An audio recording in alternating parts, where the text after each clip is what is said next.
Okay. Welcome back here to Hallmark Sports Club 2 in Maryville, Indiana. We are right at the top of the hour here at 5 o'clock. We're getting set for Calumet College of St. Joseph's to join us here as we continue on with the final 4 hours here of the marathon. So we are at the halfway point. And Calumet College of St. Joseph is your university of choice and the region home for Crimson Wave athletics, men's and women's soccer, as well as cross-country, volleyball, and CCSJ's. Nationally ranked bowling teams will be in full action during the fall season. You can follow all Crimson Wave teams year-round by going to the website at www.crimsonwaveathletics.com. We have a winner of the 4 tickets for the Chicago Fire game, which is going to be taking place on September the 13th. And that winner was, I believe, Nathan Thomas. Let me get that information for us here so we can make that announcement. And let's see here. Yes, it is Nathan Thomas of Cherville has won the tickets for September the 13th.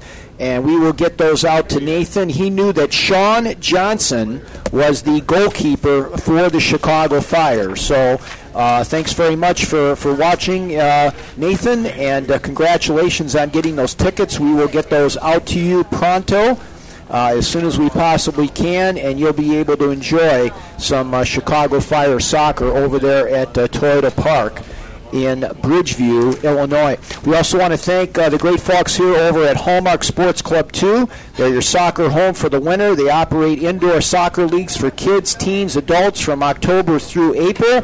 League registration opens September 15th with adult leagues starting on October the 16th and youth and high school leagues starting on November 1st weekend. See the Hallmark Sports Club 2 website for details at www.hallmarksportsclub2.com. Also, thanks go out to J&J's Pizza Shack for providing the pizza for our student athletes out here all day long. They're located at 1454 West Lincoln Way in Valparaiso, so we want to thank them. And we also want to thank, as well, as we mentioned, Scott Hankins, along with the great folks, Jason Kandera, and the great folks over here at Hallmark Sports Club 2 in Maryville. We are going to have 2 more tickets to give away in a little bit for the game between DC United and Chicago Fire on September the 20th. So we will be getting those tickets away. We've already given away 4 for the game tomorrow against New York. Also on August the 30th. 4 tickets as well we've given away for the FC Dallas game. And then Nathan Thomas just won the 4 tickets on September the 13th for the game against Toronto FC. But right now we're going to bring on the Crimson Wave from Calumet College of St. Joseph as Justin Olson is going to come in. And he's going to be joined by Carly Burgess, the former star over at Portage High School, is going to join us. Bronte Ether is going to join us as well, along with Talissa Wilmette from the women's team. And Coach, first of all, a 1-0 win to end the season last year over against Roosevelt University, overall record of 6-11-1, and touch base on last year and the progress that the program has made as you continue to move on wearing both hats, so to speak, with both the men's and the women's. Yeah, it's been a fun experience for myself. This was my first official recruiting class since taking over the women's program last year. We were able to bring in 9 new players. Some girls from a little bit further away, some girls from Illinois, and as Carly can attest, she's been here for a couple of years. I think the young talent that we have coming in is going to mix very well with the strong upperclassmen group that we have. Well, Carly, you obviously have seen the growth of this program from coming on board as a freshman into the program, now a junior. What's it been like for you to see Coach and all his hard work and the talent that comes in each and every year to CCSJ? It's been very exciting, especially this year. I feel like our team is so much stronger already, just looking at the preseason. And we didn't lose that many girls last year, so I'm very excited to see this season and how we do.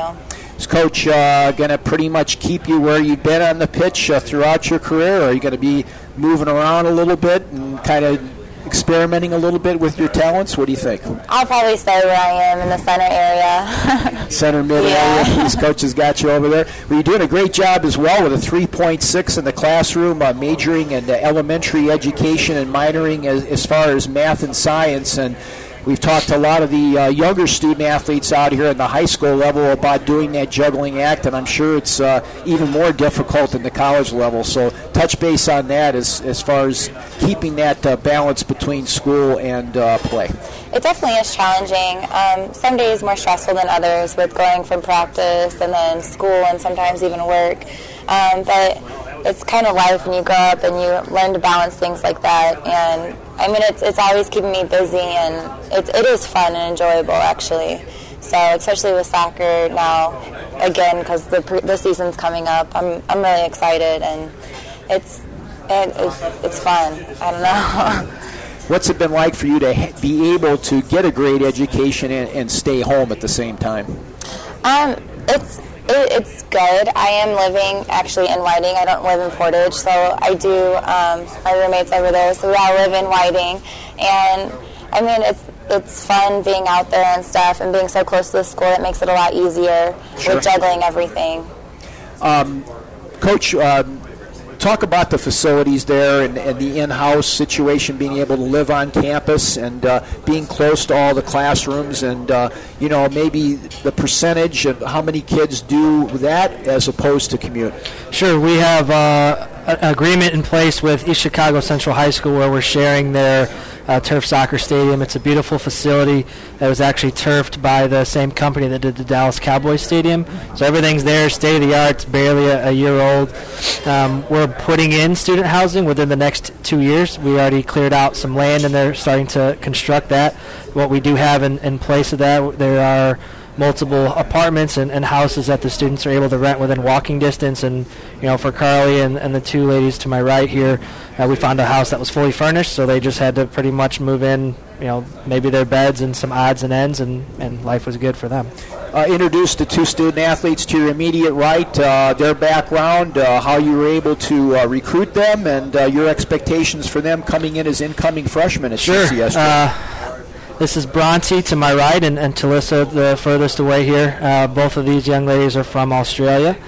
We got set up with a company called the National Scouting Report out of Australia, and a guy I was dealing with extensively basically started sending me resumes and videos of players, and they sent me a list of about 15 girls, and I narrowed that list down to about 5, and then 2 of these ladies were on that list, and we had a few Skype conversations. It's a crazy time difference, so it would be kind of late for me and an afternoon for them, and got to know them kind of through internet, and we have a nice virtual tour on our website, so I was able to send them that, and then we made our official offer, and they really were able to accept that, and I'm really excited about the potential. Bronte here is a goalkeeper that we're kind of grooming for the future, and then Talissa is one of our forwards that we're definitely excited to have her up on the front of the field. And they're young, so they have some things to learn, but I think they're responding pretty well to our rigorous preseason so far. It certainly is a different world that we live in now, isn't it, Coach? Yes, it is. A lot smaller world, that's for sure.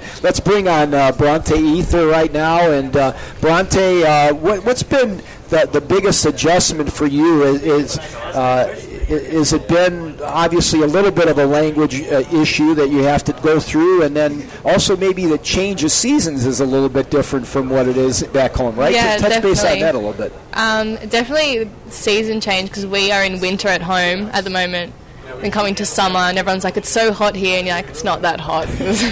And people are always talking about it's going to get so cold, and I've only ever seen snow once in my life, and so people are like, you're going to hate snow. So it's definitely a big change coming from the other side of the world to here. But discuss a little bit about your development as a keeper. You won a state championship over in high school over in Australia, and your style of play, some keepers are aggressive. They like to come out there and intercept the cross. Others like to stay a little bit more at home.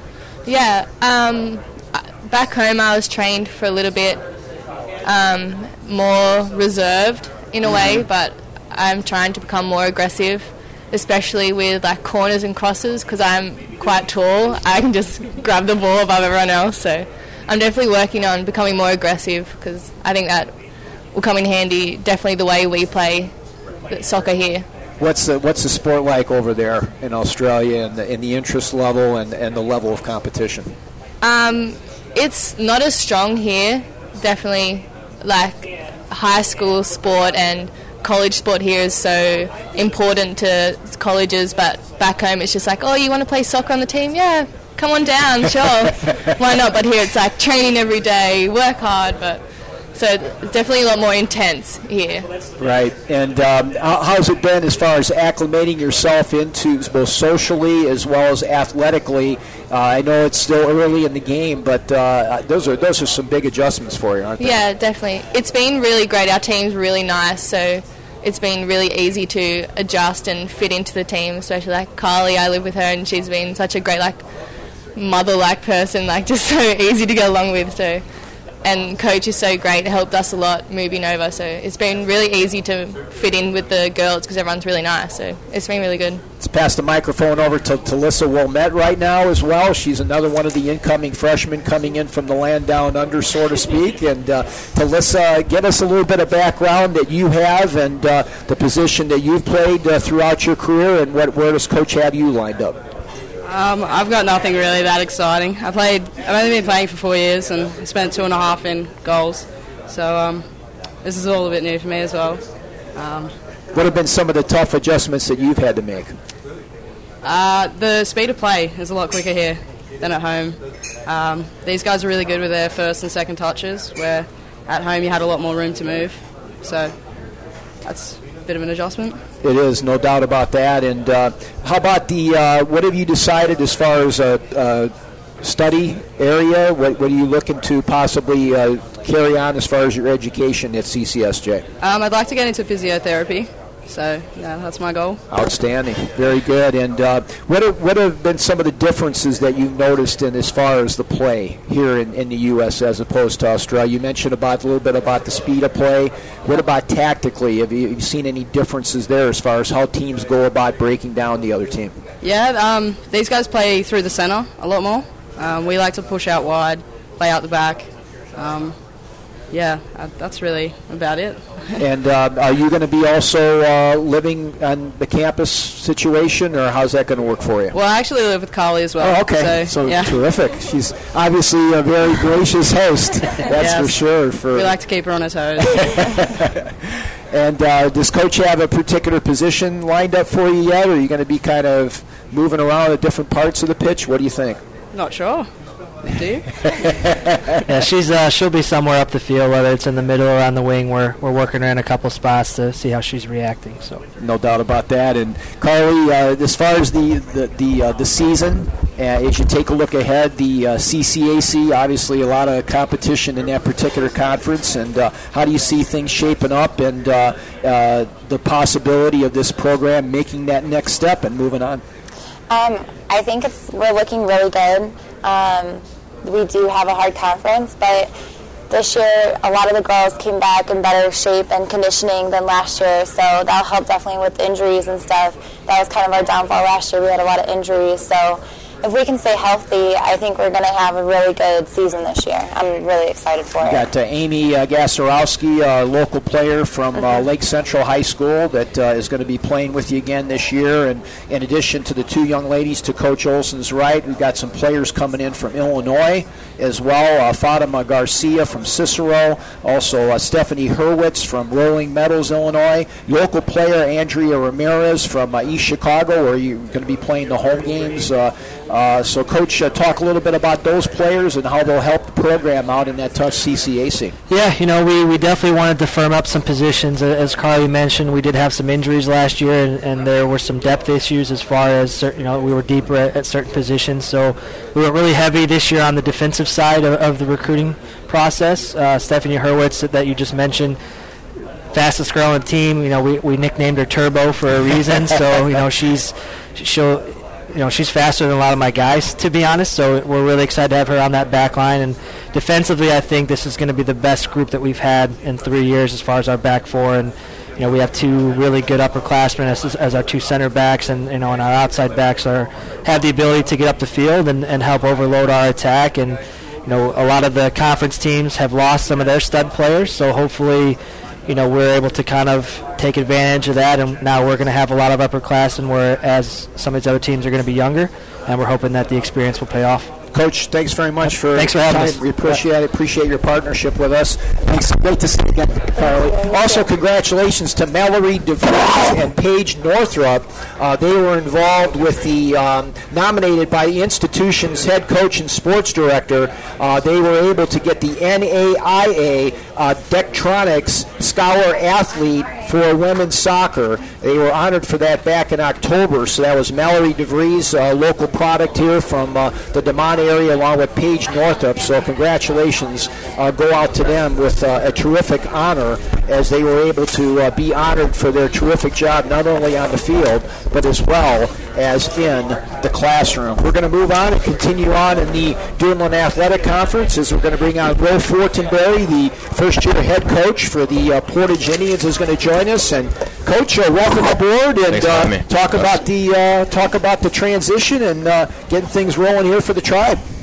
Well, it hasn't been too big of a transition, just because I've been on the staff the last 6 years, and I've been coached and coaching with AJ and Todd, so I've been part of it. And the guys make it easy too, so we have a good core of seniors coming back, so not too much, no problems. Talk about the staff and the fact that you got the guys out there that you're comfortable with, that you've played for and grown up with in the program, and obviously it makes things a lot easier for you when you're making that transition to the head spot.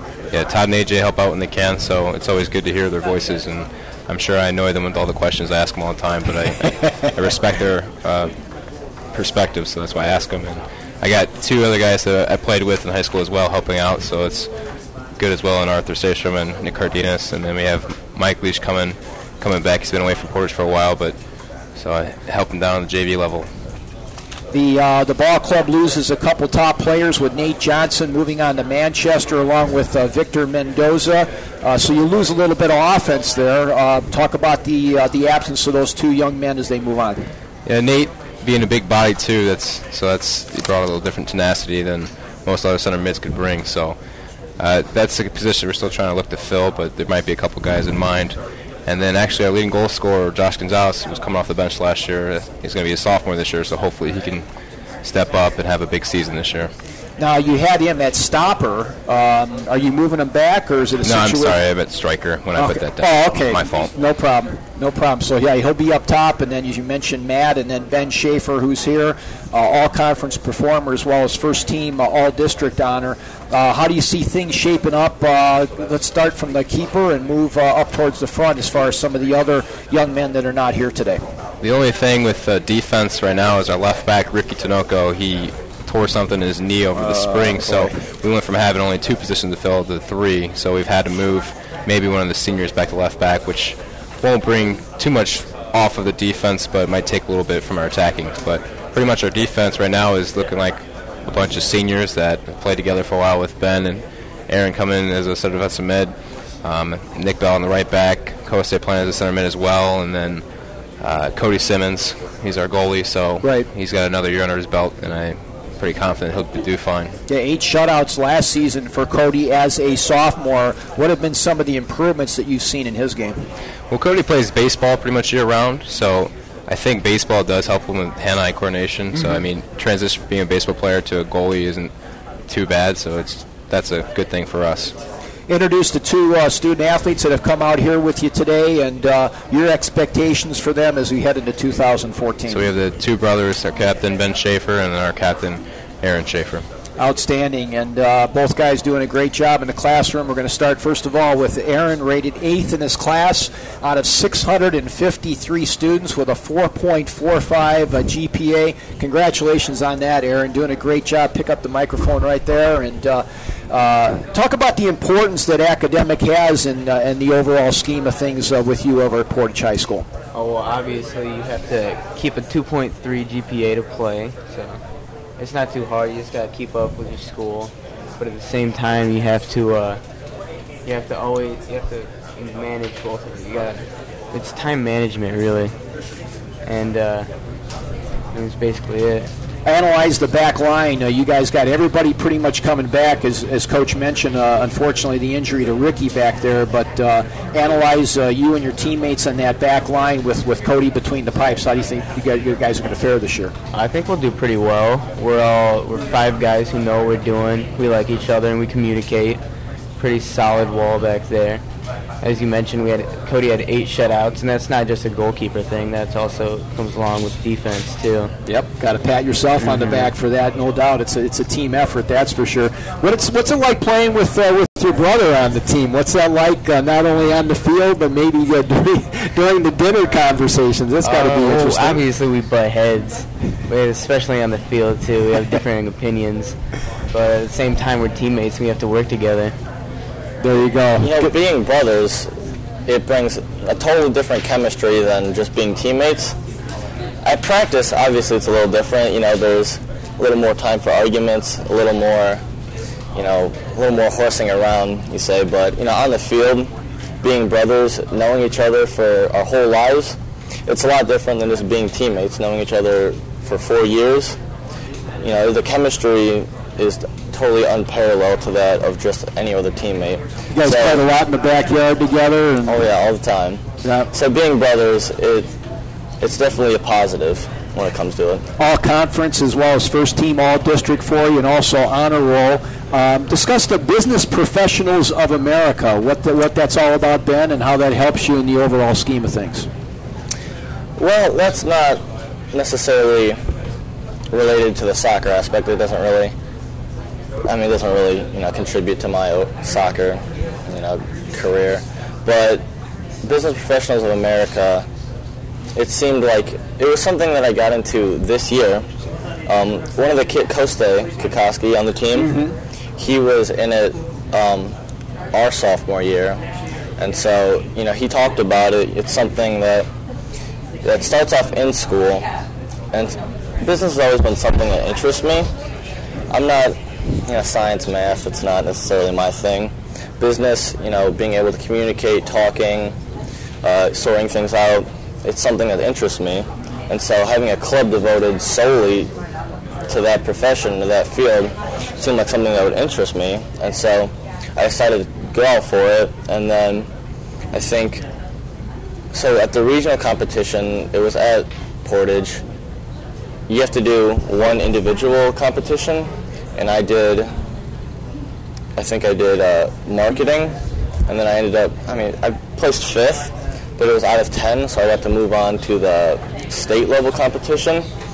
And 5th isn't great, but my first year doing it, it's something that I'm proud of. Certainly an accomplishment. Yeah, it's definitely, it helps you build confidence in the real world. It teaches you, basic skills like, shaking hands, resumes, make good eye contact when you're talking with people. Absolutely. So, it helps with your, social life more than, it's not going to help me in soccer, but that's okay. It's a well-rounded thing you got to have. You got to have all aspects as you move on. Mm-hmm. And Aaron, what was it like beating Valpo in the postseason, and also having a very tough matchup as well against Chesterton? Yeah, that was an accomplishment, definitely. Valpo was a good team. They had a lot of experience, but at the same time, we're a bunch of hard-working players. And so, they could beat us technically, but they're not going to outwork us, and that just proves that. And Chesterton's always going to be tough, but at the same time, we just got to look at it like we do every other game. We just got to keep trying. They've got good footwork, and so do we. Both just high school teams. And Coach, the Duneland obviously going to be another challenge for you along with the non-conference schedule, and you're familiar with that kind of strength of schedule by being a player over at Portage. You guys certainly do not back down from anybody, that's for sure. Yeah, there's never a break in the DAC. The last 3 out of 4 years, Crown Point, Lake Central, and then in our sectional we have Chesterton and Valpo, so it never gets easy. Well, Coach, thanks for working with us. I'm working on what you gave me before, so hopefully we're going to get out there and cover you guys. So appreciate it. Yep, I'll keep you posted on that. Thanks a lot, guys. Appreciate it. Ben and Adam Schaefer, along with Will Fortenberry from the Portage Indians, joining us here at Hallmark Sports Club 2 for our Portage Indians segment. They will be competing again in that tough Duneland Athletic Conference, and it should be a great challenge for them and the Black and Red. as they move on this particular season. Again, special thanks go out to Justin Olson and the great folks over at Calumet College of St. Joseph's. They have the lowest tuition of any private college in Indiana, offering traditional programs with flexible class schedules, accelerated programs to help adults earn their bachelor's degree in as little as 12 months, and master's programs specifically designed for working adults. Some classes are also offered at the University Center in Portage. Make CCSJ your university of choice. For more information, call 219-473-4215 or check them out on the web at ccsj.edu. Keep it locked here at rrsn.com. We're going to be giving away 2 more tickets for the September 20th date between the Chicago Fire and DC United. So keep it locked here. We'll ask some more trivia as we move on. We've already given away 4 tickets for the game tomorrow against New York, 4 tickets for the game against FC Dallas, and 4 tickets for the game on September the 13th against Toronto FC. And we're going to keep it with the purple and gold of Hobart High School. We're going to bring on Colleen Mule, the head coach of the Hobart Brickies. And Coach, welcome to the program, and how's your summer been going so far? Well, thank you for having us. The summer has been pretty outstanding. I think this is the best year we've had in terms of commitment and dedication. It's been consistently the same 21, 22 girls every single day at every practice, which I see as a great sign for things to come for the season, the dedication to the game and improving each and every player on the team. We've also had more numbers this year. We're looking to have at least a half of a JV after the varsity game, so we're going to use the IHSA ruling where we can have half of a JV and at least start getting some of those younger players get some playing time and start working on building the program back up. Coach, talk about that ruling and how that affects those younger kids and giving them the opportunity to hone their skills as they move through their career. Well, especially for some of our younger players and newer players, we a lot of times will get a girl that's never played the sport before, which I know a lot of programs don't have to deal with. But for us, we have to have some kind of JV program. And with our numbers being as low as they have been in the past, we just haven't been able to get them the playing time and experience that's needed in order to play at the next level. So this ruling is really, I think, going to benefit our program in the short term and the long term. Short term, it's going to help us get those players a little bit more experience and jump in by the time we get into the meat of our schedule and into the postseason. And in the future, it's going to hopefully develop those players enough that they can fill roles as players graduate. Now you talk about half JV. Is that half the playing time of a regular JV match, like a 40-minute match? How does that work? It's going to be, instead of a full JV game, it's just one half of a JV game, and it'll be after the varsity game. So we're going to be at least starting with our conference games, and we'll try to as many games as possible to get some JV halves in. And yeah, in the same situation where they have limited amount of halves for players that can move from one game to the other? Right. It's going to require a little bit of paperwork on my part and my coaching staff, but it's essential for the game and for our program. So a little bit of paperwork is worth developing the players. No doubt about that. That's for sure, Coach. As you take a look at, we got Haley and Carolyn over here, but Cameron, before we get into that, let's talk about some of the other student athletes. You only had 3 seniors on the team last year that were on your varsity program, so a lot of kids coming back and a lot of new kids in the program as well. We have a solid core coming back. We lost Pam Risha in the goal, and if you were watching us near the postseason, I mean, she had the best game of her life against Chesterton in the postseason. So that's going to be a void to fill. We've got a freshman and a sophomore battling it out for that starting role. And surprisingly, the freshman she doesn't act like a freshman. She's vocal, she's aggressive, so that's going to be a heated battle filling that role. And then with Sydney Hicks leaving, we're adjusting our defense a little bit. And Alexis Jenkins up front. Actually, we're moving Haley over here up to the front to fill that role. She's good and aggressive and likes to find the net, so I think she's going to be a nice fit up there with Ashley Henningfield. Well, let's bring on Haley Burbage right now. She's got a 3.6 GPA and also 32nd rating in her class. And Haley, how about that move up to the top? That's got to be pretty exciting, the fact you get an opportunity to possibly tickle the onion sack, as they say, right? Yeah, it is really exciting. Like, I've been playing outside for my whole high school, so finally moving up top is exciting. What are some of the adjustments that you're going to have to make in your game on that position change, do you think? Well, I'm going to have to get used to, playing, with the up top, Ashley Henningfield, and I'm going to like work on not being so like outside like I usually am, and more central. And playing with her, obviously you got to be excited. She was a double-digit scorer last season for you guys. What's it been like so far training with her in your new position? It's been good. Like we've worked together pretty well because we've played together in the past, and so just like coming back together in high school is exciting. How exciting is it for you as well as Cameron to see the increased numbers and seeing some of the younger kids coming up now and looking up to you two juniors to further their career? It's exciting because like we have more like opportunities to put players in positions where they're like more comfortable to play in, and just to see like the new people like adjusting to how high school is played. AP Chemistry, AP English, Honors Calc, and Trig. How do you balance that along with Coach Newell's expectations for you? It's hard at first, but once the school year starts more, it's easier and you transition better. What do you think will define a successful season for the Hobart girls soccer program this year?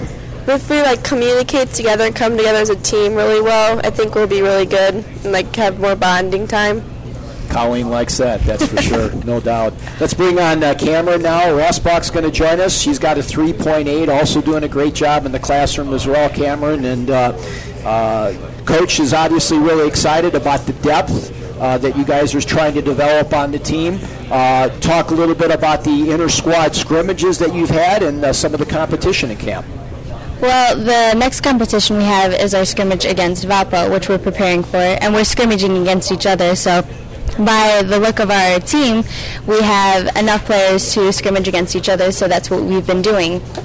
And we've been looking pretty well. She's been splitting it up, making it fair for both sides, trying to get players, kind of like Haley and Ashley, to play together, get used to each other, and all that kind of stuff. So we're all just trying to get comfortable. 4 one-goal losses last season and some very tough games throughout the season.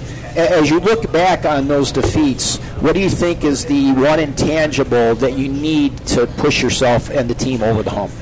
I think the team needs to have, we need to focus more on anticipating and intensity.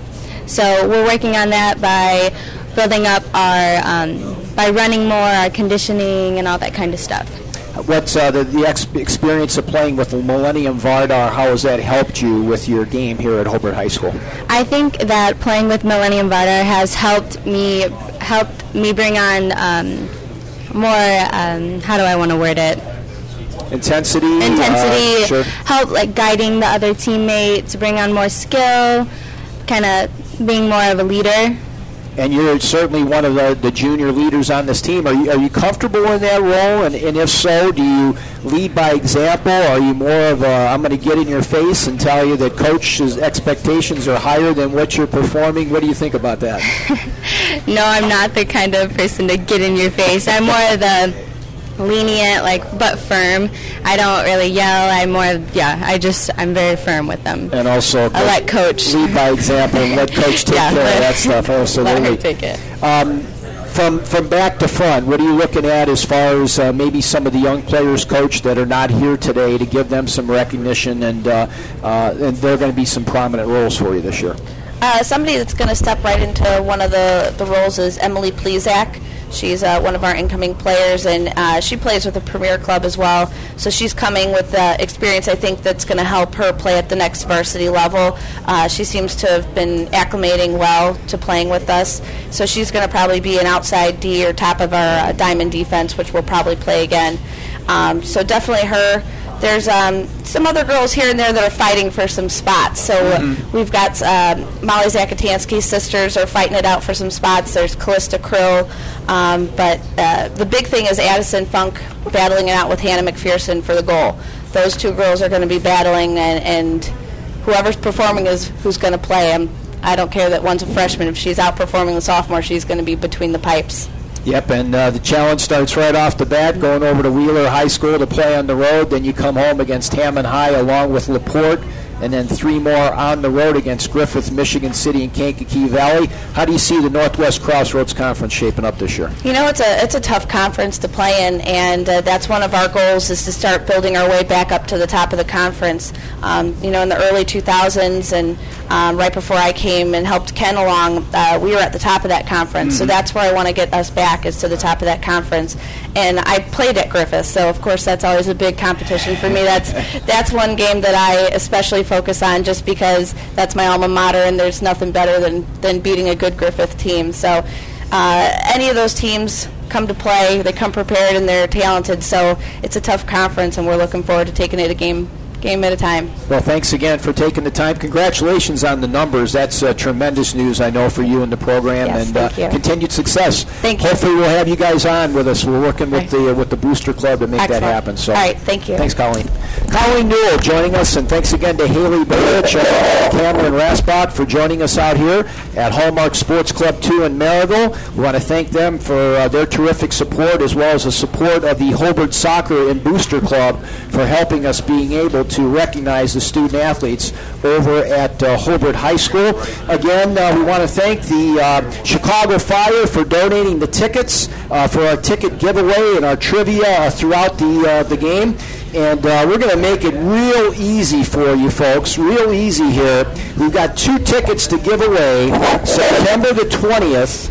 2 tickets against DC United. That's September the 20th, 2 tickets at DC United. First caller at 219-746-1070. Where do the Fire play? Where do the Chicago Fire play their home soccer games? 219-746-1070. You should have been paying attention earlier to those ads that we were reading for the Chicago Fire. So 219-746-1070. That's September the 20th, 2 tickets against DC United. We're going to bring on Ziggy. He's going to join us right now. Miljalovic is going to join us. And Coach, yes, thank you very much. And also thank you to Dennis, as well as the other student athlete, for joining us here today. And Coach, first of all, you were traveling. You've been on the road for quite a bit. I know you just got back from Utah. And how's that been going for you, and how's your summer been? I'm doing very well, actually. I'm visiting a lot my dad in Salt Lake City, Utah, and coming back and forward. And about summer, soccer. What was going on in Utah? Were you involved with the travel soccer, or what was going on? No, there was family stuff. Ah, okay. I got my dad living in Salt Lake. Oh, okay. Very nice. So you got a chance at least to get away a little bit before the season hit. The rigorous fall, that's for sure. So let's touch base on the Hawks here a little bit. Coming off a season that saw them compete in the Northern Indiana Soccer Conference. We talked to the girls program and Jim Schmidt about that. And you've got a few players coming back, and as usual, only really just a couple losses graduation-wise. So how's the preseason training camp been going for you? They are looking good. Actually, tactical level and skill level is much more higher than in the past, and I think this year we can move forward a lot more. I'm looking for a winning season, that's for sure. Outstanding. And what have you learned since coming over and coaching here in the States, as far as the different level of play and some of the different things that players are trying to accomplish tactically as part of a whole team concept? Exactly, about high school, there is not enough time to do those tactical stuff. Right. And in the Premier, there is a lot more time to do the certain stuff, like tactical play and everything there. In the Premier, you cannot improve because you are playing full year soccer, and in the high school, it's only 2 months, and from these 2 months, only is what the coach capable to do a little bit of set up the team or select the team in the proper, putting players in the proper positions in order to play. Right. Getting your overall format, your formation, all that stuff, and the season just goes by so quickly. I mean, you're looking at 16 games within that period of time, so you really don't have a lot of practice time to be able to do that kind of stuff. But besides the 3 young men that you brought out here today, who else has opened your eyes in training camp that you feel can help the Hawks win some soccer matches this fall? I got it like one freshman like Philip Batts. He's capable to bring it up help during this season, and I do also have a couple players who are sophomores, and they are also improved from last year because we continue playing full-time soccer besides the season. And right now I got only 17 players on the roster and only like 3 seniors. And pretty young team, but team is capable to play level soccer. Let's introduce the young man here, starting from my left to my right. Give us an idea who we're talking to here and your expectations for each of them coming into this season. This is Richie Batts. He's senior this year, and I know this boy since age 9. And I accepted from him a lot this year. And he's one of my main strike on middle field. He's going to build up the game. And this is Nick Sarver. He's sophomore and very quick, very good striker, capable to score the goals. And accepting from him double digit this year for sure. And this is Denis Mijatovic. He played middle field only, and I'm accepting from him to build up the game. Very good. We're going to bring on Richie Batts right now, doing a good job in the classroom with a 3.2 GPA. And Richie, coming up now, a senior, and a lot of the younger players. Coach talked about the fact that you've got about, 17 kids on the roster here, and some of those kids are younger, like Nick. As well as some of the other players. But as a senior, talk about your role on the team, not only being on the pitch playing, but also as a leader to try to help this team win some soccer matches in a very tough conference. Yeah, well, since we have a young team, it's sort of hard building a relationship with them since, you haven't had a lot of time to spend with them yet. So I'm looking forward to a lot of team bonding and practices during school, after school, before school. On the weekends, we go to the field and hang out. So I'm really looking forward to it and building a real strong bond with them.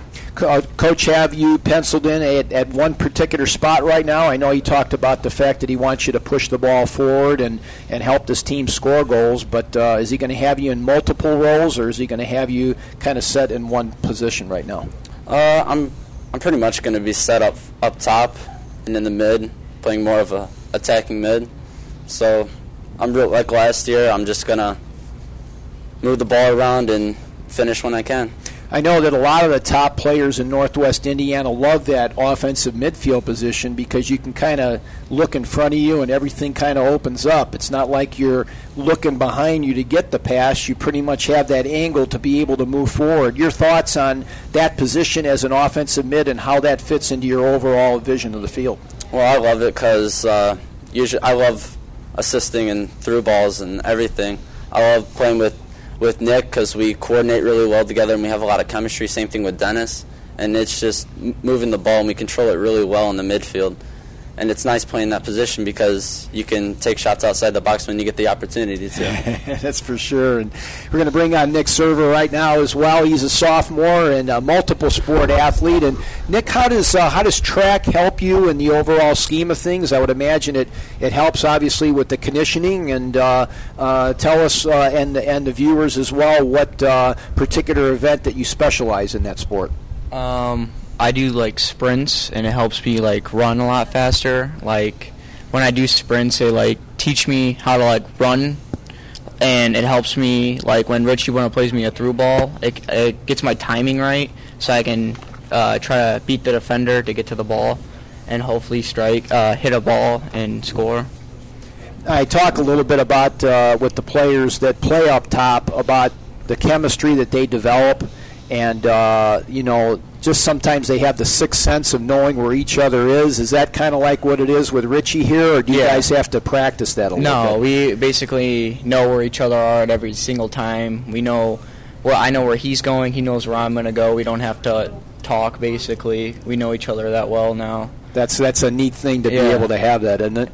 Put the broadcaster's hat on a little bit and talk about Dennis to your right. Now, before you pass it, what is he going to have to do to help you guys win soccer matches this season? Well, he does a really good job at playing midfielder. He blocks every ball that comes his way. He's a physical presence in the midfield, and if he just keeps it that way and sends good through balls and plays soccer the way he knows how to play soccer, we'll be successful in the midfield with him. Dennis, pass the microphone over to you right now, and soccer family, obviously. Yeah. What's that like, playing for Dad, and the expectations that he has, and maybe taking the hat off from a player to a son? Well, to be honest, it's really hard and difficult because sometimes it's like getting treated unfairly, and like mainly just like it feels like it's pushing a little bit harder than other people. But overall, if he doesn't push me, I would probably get lazy and stop doing it. There you go. So you recognize that it's for the best in the long run, right? Mm-hmm. No doubt about that. What are some of your expectations for this team this year? This year, I expect us to do great things and break the records. Like, I want to break like most of the records this year. Like, not just me alone, but like the whole entire team. Now, last year, you guys were in a lot of tough matches. You ended up 11-6-1, 5-1-1 in the conference, and I would imagine one of the things you want to do is improve that PCC record. As you look at some of those losses, what were some of the things you needed to do to turn those into wins this year? Sometimes we lost communication with our team, but like most of the time, like we fixed it later on in the practices. We talked to each other and like communicated, and then we fixed the problem right away. Well, Coach, I know that you want to do well in the NWISC. I know that you're looking to do better in the sectional as well. What are some of the things that you're looking at to get improvement from this team and be able to make improvement on what was a good record last year at 11-6-1?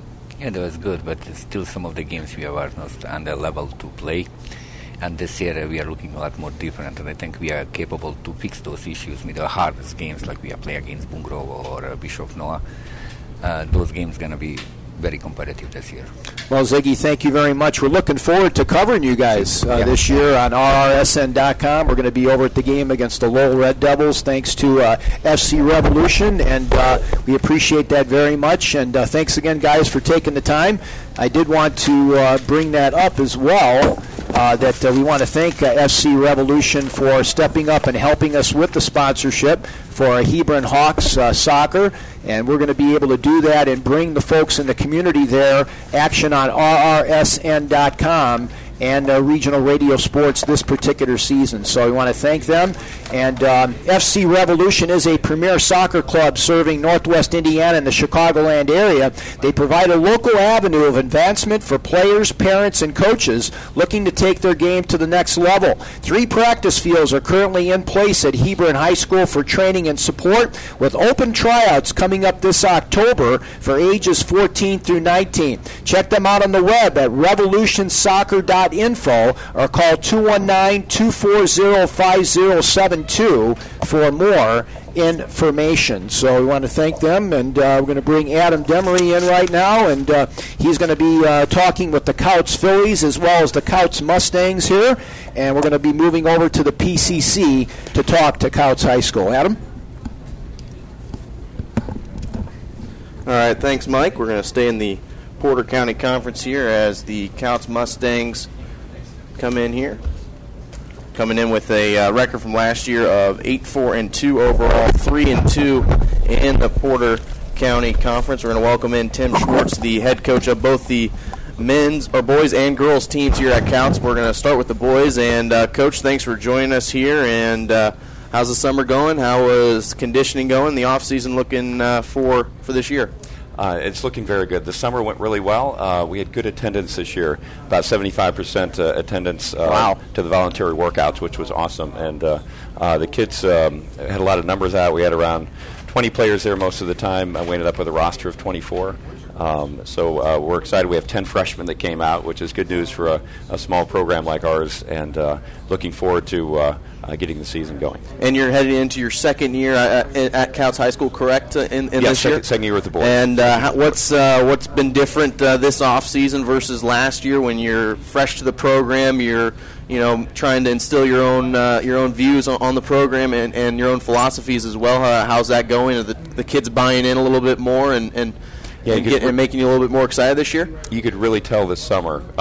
They knew what the program was going to be. They worked really hard this summer, and there was a lot less confusion about what was going to be happening in the summer and into the regular season. So, and what we tried to instill last year, which is a lot more possession, we started off with that, and they were already going with it, and we kind of picked up where we were last year. and really looking forward to this season because now that we've got that focus on possession, we can focus on the finishing, which is important as well.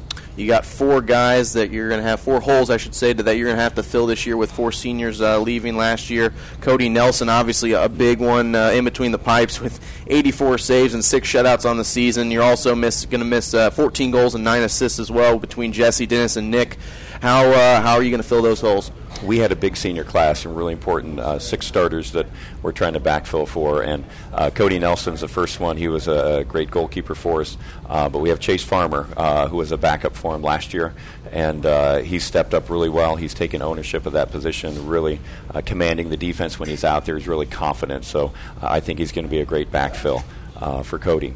As far as the scoring goes, we have Alex Sanders to your left, who's going to fill part of that void in scoring. He's been very creative this summer with his finishes, a lot of different body parts, as well as striking the ball at different levels and getting it into the back of the net. So it's been exciting to see. He's been connecting well with one of our newcomers, Alex Brown, also a forward. They've had a good chemistry so far for working together for a short time in creating scoring opportunities. And we're going to send it over here to Alex. And Alex doing a great job going into his senior year with a 3.3 grade point average. You're ranked 16th in your class of 63 seniors. How does that feel? And that's a pretty proud accomplishment right there. Yeah, I like where I'm at in my class. I could be doing a little bit more to work harder, but. Well, and you're also a 3-sport athlete, soccer, track, and basketball. Kind of talk about how those 3 sports kind of help you, or how each sport kind of helps you in the other sports as well. Yeah, basketball is a lot of weightlifting, so get stronger and faster there.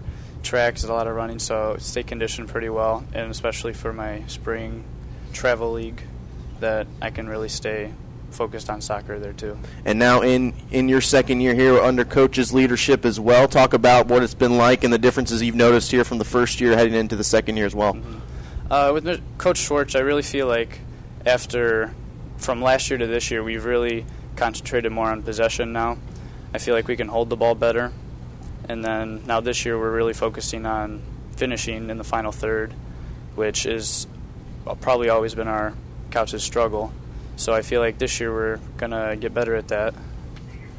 And definitely you're playing the forward position. Last year had 4 goals, 6 assists. You led the team in assists. Mm-hmm. What aspect of the game brings you the most joy when you're out there on the field? I really like distributing the ball from the forward position. Like, I can make runs, but I really like finding other people in those runs also.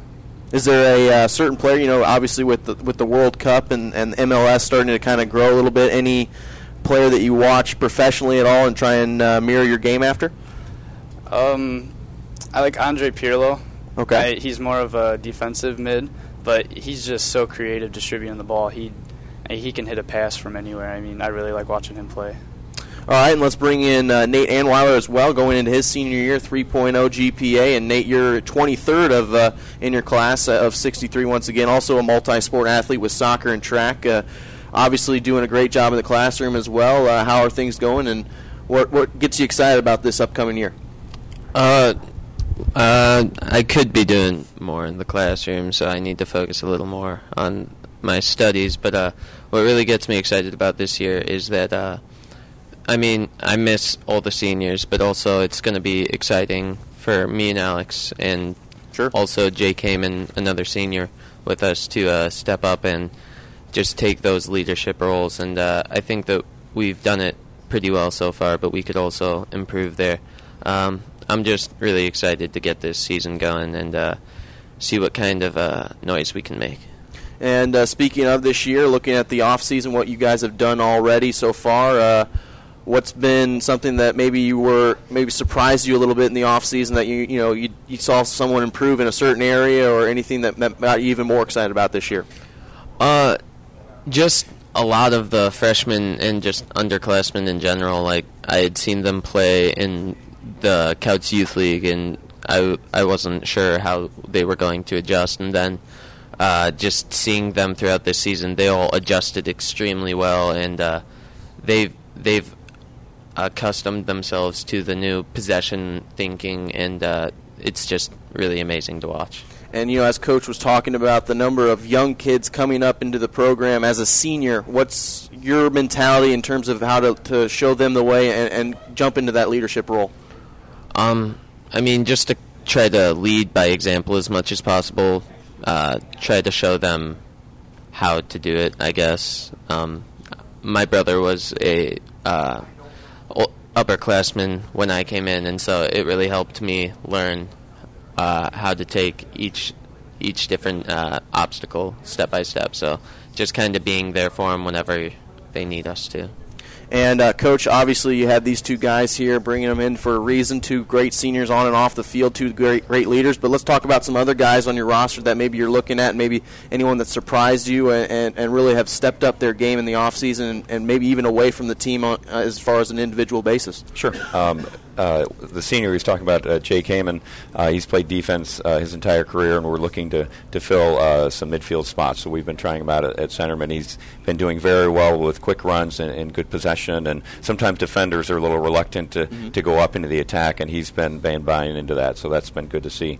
Jared Berkey is an outside mid that he's gotten faster and stronger and more aggressive to the ball, and that's been very evident through the summer. And then Doug Satoski as a defender, but as well as moving him up, he's a lot bigger and stronger. So we're looking forward to that. One other newcomer, I talked about Alex Brown as a freshman, but Jack Furdeck as well. He has been a surprise for us. He's got a strong leg, but a really nice touch on the ball. When he crosses the ball, it's really soft into the middle, something that a player wants to get underneath. Let's real quick look at the Porter County Conference this year, Coach. Obviously, last year was a tough conference with Boone Grove winning it with a 5-0 record. You guys finished 3-2 in the conference. A very, above 500, 8-4-2 overall. Just talk about what you expect out of the Porter County Conference this year as well. It's going to be tough from top to bottom. I know Morgan has a new coach in Eric Eisen who used to play for them, and it'll be tough. Boone is always going to be good, and Hebron. So our goal is to vie for that championship.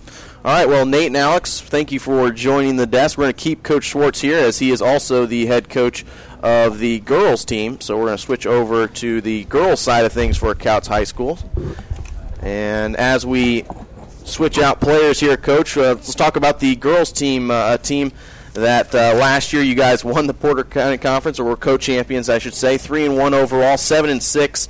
Or 3-1 in the conference, 7-6 overall. Let's talk about last year. What were your expectations going into the season, and then how did they come out? Sure. We really played well last year and exceeded expectations in a number of areas, and the conference was one area.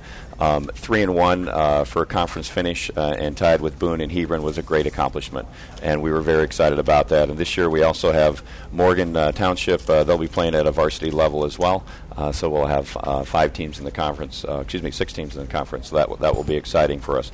But then some of the teams that we played the year before and didn't play well, we certainly stepped up our game and beat some of those teams. So we really grew as a team, and that's what I was excited about. 13 players returning from last year. Yes. 96% of your scoring is coming back, including the scoring from the lovely lady to my left here.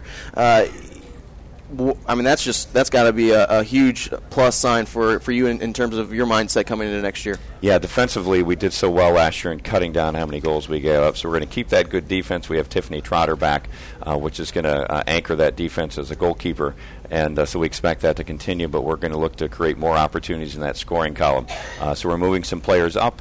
Miranda, we're always going to count on her to create scoring opportunities. She makes some of the most creative goals from a long way out. We can always count on her for that, and teams are going to key on her, so other players certainly need to step in there, and she can create opportunities for them. Miranda, welcome to the program first off, and when you hear words like that from your coach, what goes through your head? How excited are you about the team and what you guys can accomplish this year coming off of a season where you were co-champions of the Porter County Conference? I'm really excited for this team coming up. I feel like our chemistry is there after having a good season last season. We had really great opportunities for scoring, and we always finish. And we're building stronger defense this year. So I'm pretty excited for that. Well, your grades off the field in the classroom are spectacular. 3.6 GPA, ranked 9th of your class of 63. How's that feel? And I mean, it's quite an accomplishment in its own as well. Yeah, I just make sure I always get my schoolwork done. Make sure I get that done before I go out and play. Put academics first before soccer, of course. What challenges do you see what do you face when you try and accomplish that as well? What's the toughest part of being that great of a student and that great of a player as well? Well, I mean, there's always the tough classes that we have. Always, like, getting help would be the best thing to do. That's, like, what I go off of, help, like, getting to know your teachers and getting help from them when you can. Making sure, like, they can go around soccer schedule, too. They're really flexible about that. You were also all-conference last season. What individual goals are you working towards this year to help your team out as well?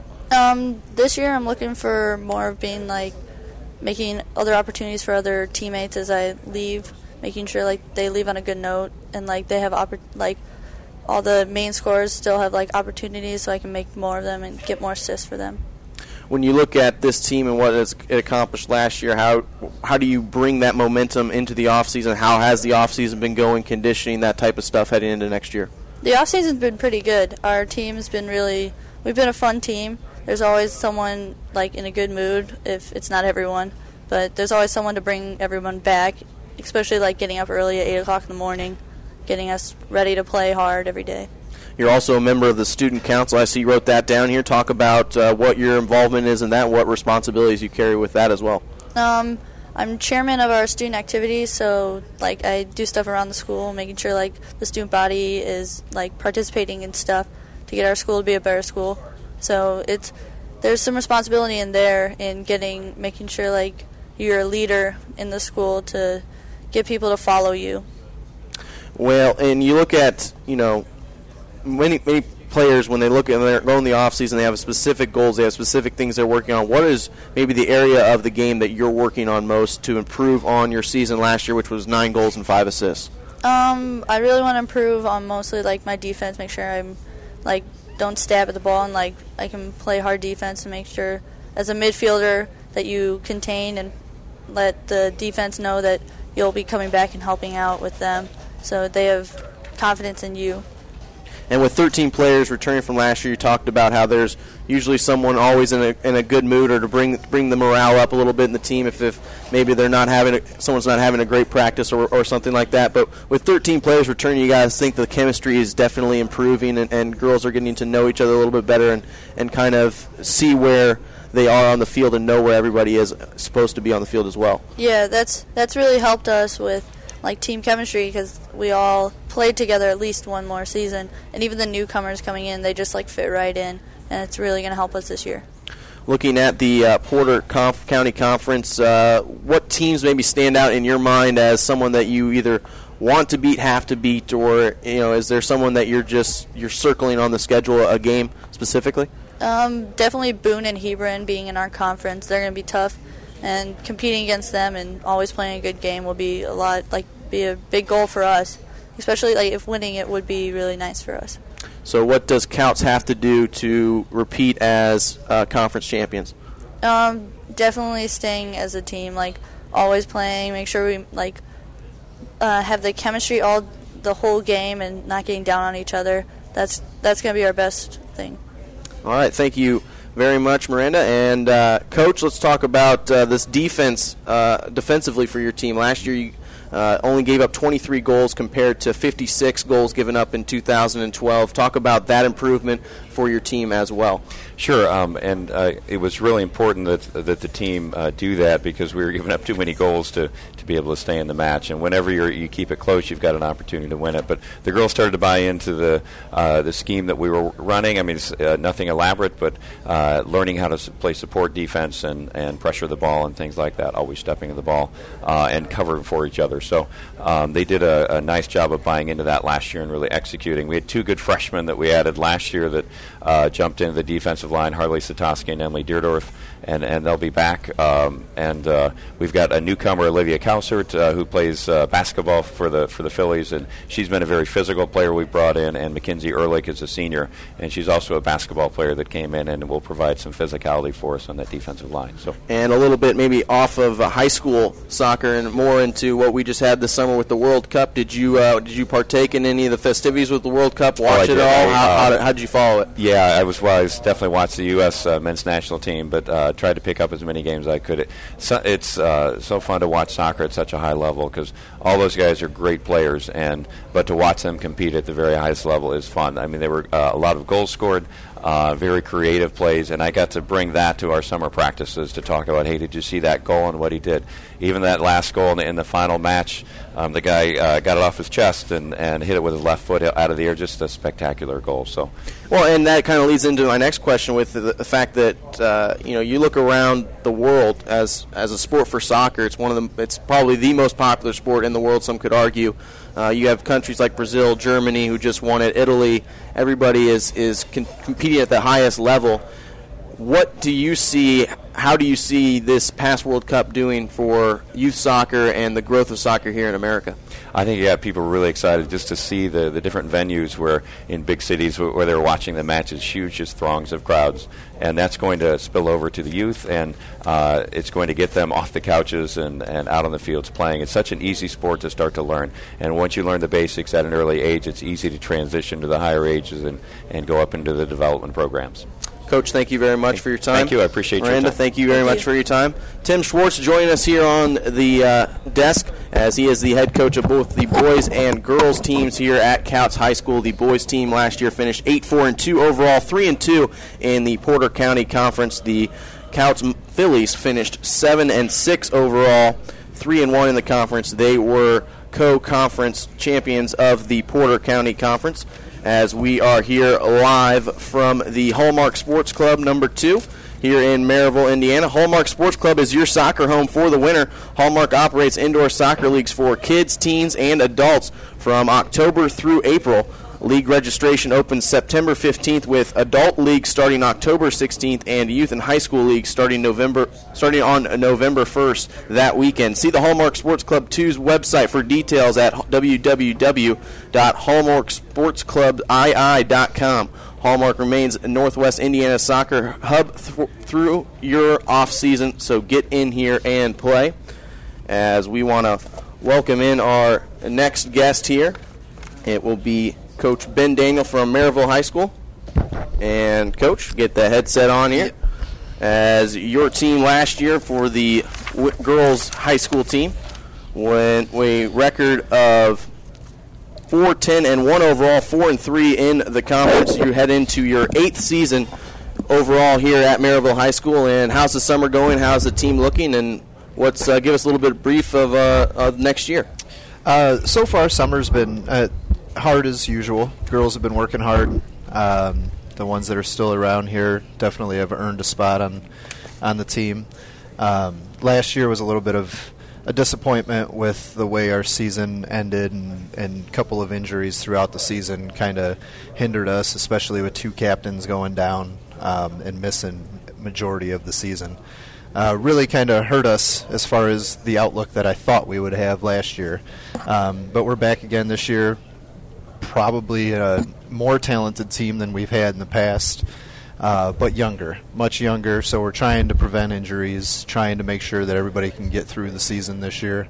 And if we can do that, I don't see why we can't have one of the better teams that we've had in a while. So. Well, I was going to say, getting bitten by the injury bug last year and how your team handled it. Well, how would you assess how your team handled those injuries and grew as a team as well? You said that they're a young team coming in this year, so maybe some people got some experience that maybe wouldn't have gotten the experience had those unfortunate injuries not occurred, but still you got to continue to move on and continue to play the game. Yeah, I mean, we lost, I think, close 12 seniors or something, and when 2 of the big seniors go down for you, it's really hard, but we did have an opportunity for different people. Rebecca next to me here actually started last season on JV and then ended up scoring a game-winning goal for us. So it's opportunities like that when the players get the chances to step up and do something, and they actually fill in the shoes that is needed. It's kind of nice to see that they have the heart and the passion that they want to actually improve and show, hey, coach, look, this is my time to shine. So we're seeing, like I said, if we can stay away from the injuries this year. Nobody ever knows if that's going to actually happen, unfortunately. If we can, though, I think it'll be a pretty good season for us. Well, and you had a couple of holes to fill here this year with Shakita and Hannah. Talk about what it's going to take for this team to kind of overcome those two big losses for your team. Shakita she's the kind of player where when you lose somebody that is that athletic, she came into our program knowing a little bit of how to kick a ball, but just a pure athlete and took everything to heart, worked hard all the time, did ball touch drills every single day, and became one of the best players, if not the best player, that I've ever seen go through Maryville High School. Hannah Dixon was another one that was a captain and got hurt. And, we lost her at the end of the season last year, but when we had her, she was more of the voice, kind of the person that held everything together and did the right stuff, and she was an ideal captain for us. So, when you look at the Dunham Athletic Conference every year, it's just a daunting task to go through it, and you have teams Chesterton, Crown Point, Lake Central, Valparaiso, yourself, among many other teams as well. Talk about how that even with the injuries, in addition to having to go through that conference, it could be a very intimidating task to ask of younger girls or younger student athletes as well. It is. I mean, the DAC is like a gauntlet. It's just unbelievable, especially the way our season's set up, where we start with Portage and LaPorte, and I think as far as that goes, we're always on the same kind of level as those two schools, where we battle it out each year. And then we play Michigan City later. But to go through, Valpo, then Chesterton, and then having to play Crown Point and Lake Central, those four teams alone are just so hard to play against. And we play against them every single year. Other schools in the area may or may not have to play against them. If they don't, they're pretty lucky, because those are some pretty good teams. But at the same time, I don't see why you wouldn't want to play against a team or teams like that. They definitely help you out. Sometimes we get a little discouraged when we get beat up in those games, but it makes you better as a team. Well, let's talk about these two girls you brought with you here today and kind of introduce them to our viewers as well. Over here on the left, we've got Megan Wise. She is a freshman this year. One of our captains, has been to probably 95% of the summer conditioning that we had this year, outworking majority of everybody. One of the most talented freshmen that I've ever seen. Her and Rihanna Soto are both two really good freshmen that are coming in. And again, those two together, probably one of the better working midfield groups that we will have, maybe even in the area. They're very talented freshmen. I don't know yet how they're going to play out with some of these other bigger schools, since they are freshmen, but I see them filling in some big shoes right away, and Megan's definitely one of them that's really going to shine this year for us. All right, well, Megan, we'll start with you. Going into your freshman year of high school, you will be a captain as a freshman, so that's got to be a little bit intimidating. Not only are you the new kid on campus, but you're also now going to be the leader of your soccer team. How have you been handling that, and what's your mentality heading into next year? At first, it was pretty intimidating, but I realized that all the girls, like all the upperclassmen, felt like I should be a captain, and they had a lot of respect for me, and I appreciate all of them for that. And so, as we've had more practices and stuff, I realized that it's going to be pretty easy for me to be a good captain, because they're really supportive of me being a freshman as a captain. Well, and you've also playing for the Three Lions soccer club team. You've obviously had some experience outside of the school league, if you will. So talk a little bit about what you've been doing during the off season away from Maryville. Pretty much just kicking around the ball outside and stuff, and trying my best to keep myself from getting out of shape and stuff like that.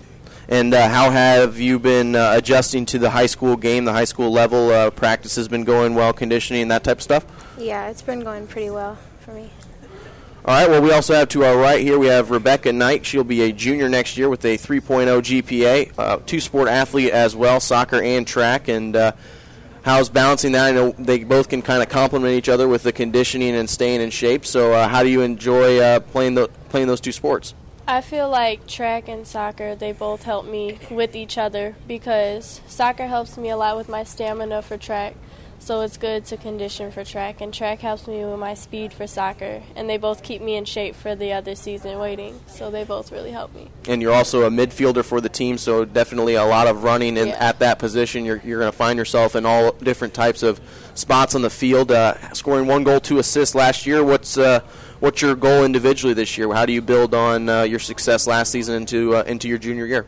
Well, into my junior year, as a captain as well, I have big hopes for the team, and I hope that we could go very far. I feel like we've been working very hard this summer to put ourselves in a position to go very far. And even though, as Coach said, we are a very young team, we have a lot of talented people on the team. And I feel that with working hard and practices, everybody coming every day, pushing each other past our breaking points, is just going to make us better to go farther in the season. So I have very high hopes for our team this season. Also member of the Spanish Club and PNN Broadcasting. Talk a little about the broadcasting side of things. Well, PNN I've been in since my freshman year, and it's just basically in the morning we broadcast everything that's going on with the school on air, so a lot like this right now. So you're in your own element right now. You're pretty comfortable up here. Very good, very good. Well, Coach, thank you very much for your time. Best of luck next year. Thank you very much. And guys, have good luck next year, and good luck with the season. Thank you. All right, we want to thank Ben Daniel, head coach of the Maryville girls high school team, as well as Rebecca Knight and Megan Wise for coming out here. Once again, the Maryville Pirates went 4-10-1 last season overall, 3-4 in that tough Duneland Athletic Conference. As we want to take a moment here and thank some of our sponsors, want to take a moment and thank Calumet College of St. Joseph's, which is your university of choice and the region home for Crimson Wave Athletics, men's and women's soccer, cross country, volleyball, and CCSJ's nationally ranked bowling team will be in full action during the fall season. You can follow all 18 Crimson Wave teams this year by going to www.crimsonwaveathletics.com. As we now welcome in from Bishop Knoll, we have Coach Aaron Poyak and Josh Blackwood, as well as some of his players. And Coach, first off, welcome. Thanks for joining us here as you head into your second year, with the high school. How's it going? How's the off season going? And what do you like about this team? Well, thanks for having us. It's a great off season. I have the greatest bunch of kids that I could ask for. They come out to work every single day. We've been running 2-a-days for quite some time now, and even still they ask me, let's have Saturday practice, which inspires me, and we're just working. And that's, whenever you have players who are gym rats in their own right and want to practice more, as you say, and have those Saturday practices, that's got to make you excited as a coach for what success could possibly come this year.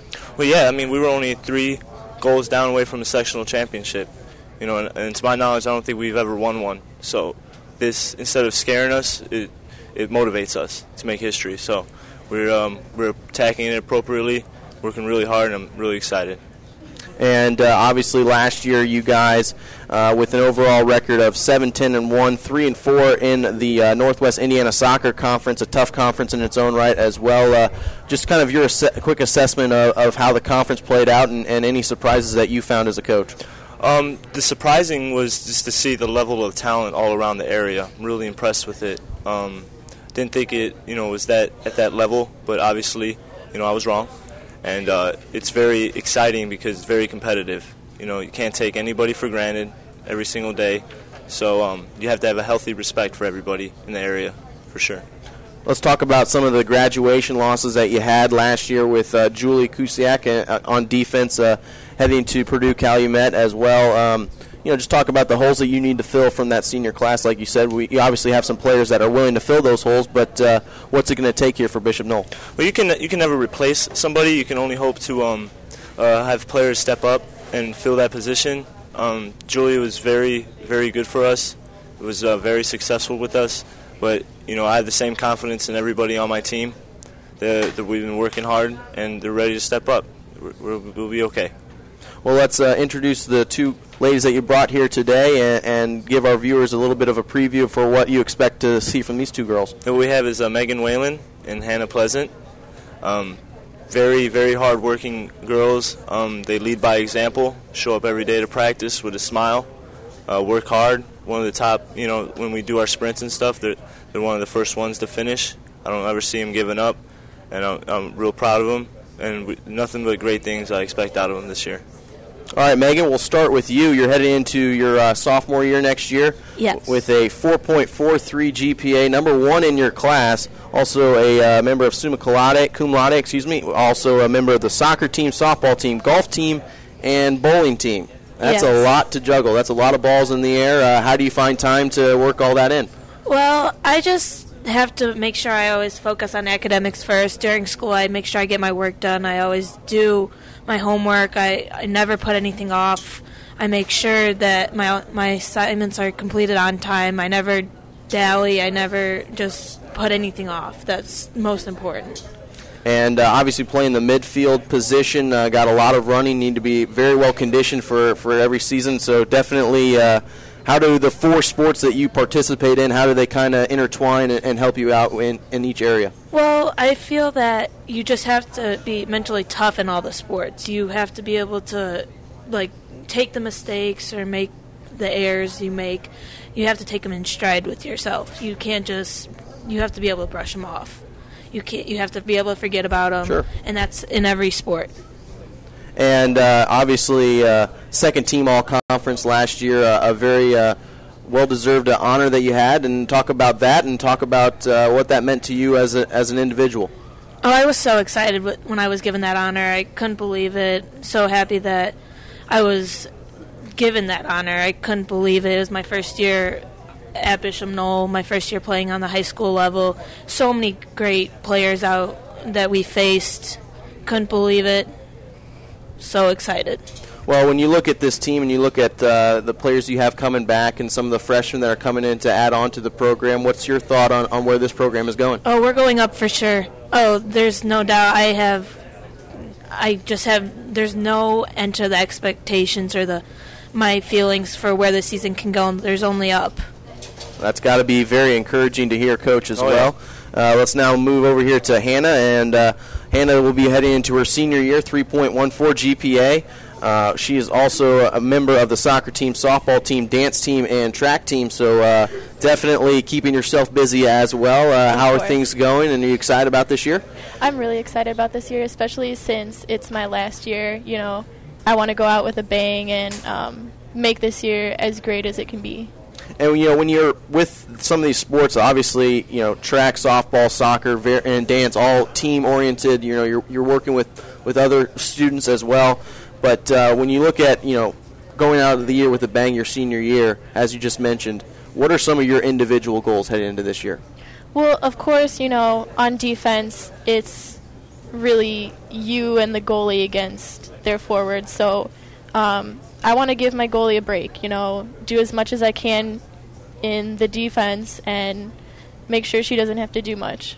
And as a member of the back four or the back defense, looking back, and you just mentioned with your goalie, obviously a big thing is communication with the goalie, knowing where you need to be on defense to help her out, or in front of the net as well. What challenges do you see that and face when you're playing in defense? Well, there's always the challenge of trying to figure out their body language, figuring out which direction they're going to go. But we have a really good defense, so I don't have no problem with backing up and everything like that. Obviously, as a member of the Northwest Indiana Soccer Conference, mentioned a little bit earlier, tough conference to be in top to bottom. Obviously, with Wheeler winning the conference outright, not losing a game in conference. Obviously, they're going to be coming back looking to repeat as conference champions. What does Bishop Knoll have to do to dethrone Wheeler? Well, our biggest issue last year was not being as cohesive as a team. So not only with skills and conditioning training, we also need to figure out how to be more team and figuring out how to talk to each other and talk to each other on the field. So. All right. Well, thank you very much. And, Coach, we'll send it back to you here real quick. Talking about looking at the off season and what this team has been doing, very hungry, as you said, wanting to do those extra practices. who maybe has come into this year, maybe surprising you a little bit, obviously seeing that they've worked harder in the offseason and are ready to come in this year and help this team win? I really have no individual standout. Everybody's been showing up since day one, almost since school went out last year, and I have a couple freshmen that are really good that I'm looking at. Megan Sullivan, excellent player. She's played traveling league for many years. But I'm just impressed with the overall team and their conscious effort of trying to become better than yesterday. Obviously, we've been talking about the conference, a member of the Northwest Indiana Soccer Conference. Give us a little preview for this upcoming season, how it's looking out, and maybe if you have a game that you're circling on the schedule, you could share what maybe a team that you're really looking to come after. I'm really looking forward to Wheeler. We know we were real close to winning a sectional championship, despite what the score might have said. We were right there in it, and we weren't even supposed to be there, to be honest with you. So I'm really looking forward and to play competitive, and we're going to make them work hard to get that championship again. So they're going to have to work. Well, that game will be on August 28th at 5:30 over at Wheeler High School. So best of luck, Coach. Thank you very much for joining us. Guys, thank you very much for coming out, and best of luck next year. Thanks for having us. All right, that was Bishop Knoll Institute, the girls' side of things there, as we'd like to thank them for taking the time to come out here in Maryville, Indiana, and join us here on the Soccer Show. We also want to thank some of our other sponsors, which include J&J's Pizza Shack. For great tasting pizza, you must try J&J's Pizza Shack, located at 1454 West Lincoln Way, 1 mile west of the square in Valparaiso. They offer a variety of great tasting pizza, which includes their famous kitchen sink. Did you have pizza yesterday? Their menu also includes sandwiches, seafood, rib, and chicken dinners, and salads. Dine-in, carry-out, and delivery is also available in the local area. For delivery, give J&J's Pizza Shack a call at 476-1616. That's 476-1616. Same menu, still great taste. As we now want to welcome in the girls team from Portage, headed up by head coach Gina Swinson, and let's get those headsets on here, ladies. And first off, Coach, thanks for joining us. How's the summer been going? How's the off-season looking for you guys? Oh, the summer's been going great. So far I've had quite a few girls coming out. We're working really hard and actually have quite a few numbers. We just had tryouts, and we're having a JV team this year. Well, you guys went 4-12 overall last year, 1-6 in that Duneland Athletic Conference, which you and I both know in that conference, top to bottom, is very tough. Anyone could go 1-6 in any given year. Talk a little bit about that conference and the season that you guys had last year. Well, we started out, I think our first game was against Maryville, and it was not very well played game, let me put it that way. So just anyway, going forward through the season, we improved. By the end of the season were our tough games, Chesterton and Valpo, and those were our best played games. So if we could have played some of those other teams that we played in the beginning of the season, later on after we had a little bit of experience together, I know our record would have been a little better, but we learned a lot. Well, and looking at this year, as you said, you learned a lot from those experiences, good and bad. You're going to have to learn something from each game. Looking at this team, I see really two big key losses with Patty and Bree, 2 holes to fill. But other than that, it seems like you got a good group of girls coming back that have learned from those experiences and are ready to build on them as well this year. Right. Everybody, I had 21, I believe, on the roster that we kept last year for varsity. All but one of those girls came back this year. We have 30 girls right now, JV and varsity, and there's girls we could pull from JV to play up that are going to be some key players, hopefully, for us on the varsity team. Bree moved. Actually, Allie here was our keeper, but got taken out in the first game of the year, so that's why we switched her and Bree, and Allie played the field for us. But, yeah, it's looking really good. And definitely you got some players coming back. As you mentioned, the JV team is going to give you guys a little bit of a look for some younger talent. How's that younger talent looking so far? Quite a few incoming freshmen. We have we were just talking in the back, we've got a lot of speed this year, which was something we were missing last year. So a lot of inexperienced girls, but they're already improving, and just having them play up with these older girls is going to really help them out in the next couple of years.